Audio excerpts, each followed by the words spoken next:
Here you are. Thanks. Smells great. I swear, you brew a mean cup of joe. You can thank the coffee maker for that. No, it's more than that. I don't have time for this. Please get back to your work. Oh, come on. You deserve a coffee break too. Join me. No, thank you. I have duties to attend to.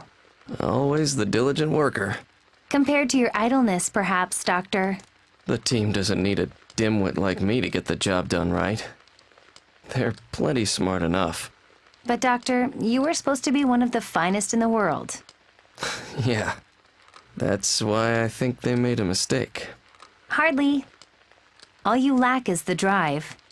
I don't prescribe to the where there's a will belief. Doctor. I know. I've still got a job to do, so I'll do it. In that case, would you please get on with it?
If the ID cannot be confirmed, you will be removed.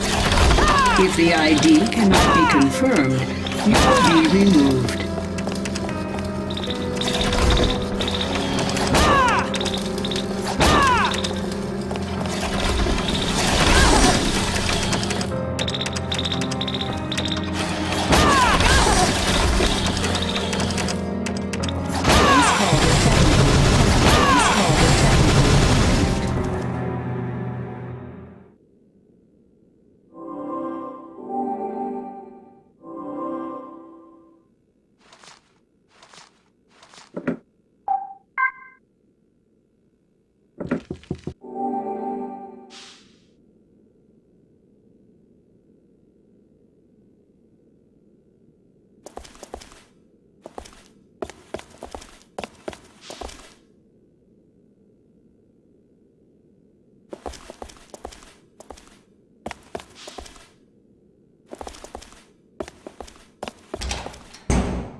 Better warm up.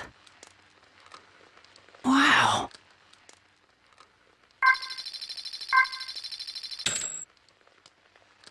August 2nd. Today was just like any other.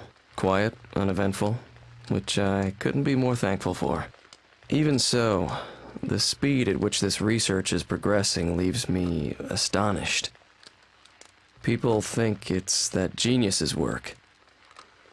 But from my standpoint, I think we're moving too fast on this. There's something not right about it. The scientist in me wants more proof. In fact, I don't feel that there's any need to rush something like this. She could stand to take it easier too. Of course, she'd chew me out if I ever told her that. My assistant is a little too diligent.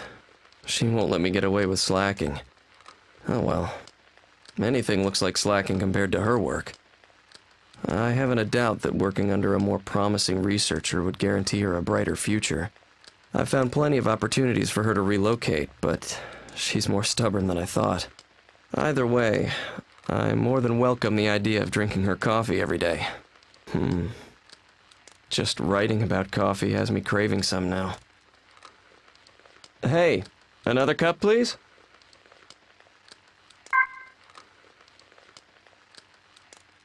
Where did you come from? Where are you going? I'm sure you come from someplace I don't know. Going someplace I can't follow. I don't think I have that much longer to live. In my university laboratory, I dedicated myself to the study of botanical genetics. While in the midst of my studies, I fell ill and suffered a high fever that attacked my nervous system. The culprit was a bacterium, attached to a mushroom I used in the lab. When the bacterium enters the body, it causes a high fever that can lead to long-term damage. By the time I realized the dangers of the bacterium, it was already too late. I was already infected. My illness did not take my life, though there were after effects. They were light, and thankfully, I survived. Although I am now physically healthy, I am left with deep emotional scars. I have realized an unforgivable sin I committed in the past. There was a girl from my childhood who I used to talk about dreams with. My dream was to become a botanist and engineer a flower with a color like the world had never seen before. She aspired to become a prima ballerina and grace the stage before millions. But she came down with a terrible fever that attacked her nervous system. Looking back on it now, the cause behind it was the bacterium and the moonlight mushrooms I had on me at the time. I cared for her deeply. I wanted her dream to come true. But while I immersed myself in my botanical studies to make her stage of flowers a reality, I lost track of what was important. Without her, my dream had no point. By the time I realized it, it was too late. My naive and self-centered actions took away not only her dreams, but also took her away from me. Tormented by guilt and despair, I tried to kill the pain with alcohol. Before I knew it, I was failing my lab courses. I couldn't show my face at home, being stripped of all else. I only had my research left to live for. I killed off my emotions and completely devoted myself to my studies. All I leave behind is this letter and a potted plant. It was the fruit of my many years of research. If you have a moment, would you please look at it? If you happen to be reading this in the light of day, it probably looks like a snow-white flower. If it's night, the petals are probably glowing blue and shedding light around them, like a lantern would. But if it's crimson dusk, I imagine it's letting off a warm light, like that of a flickering candle. What color flower is it now?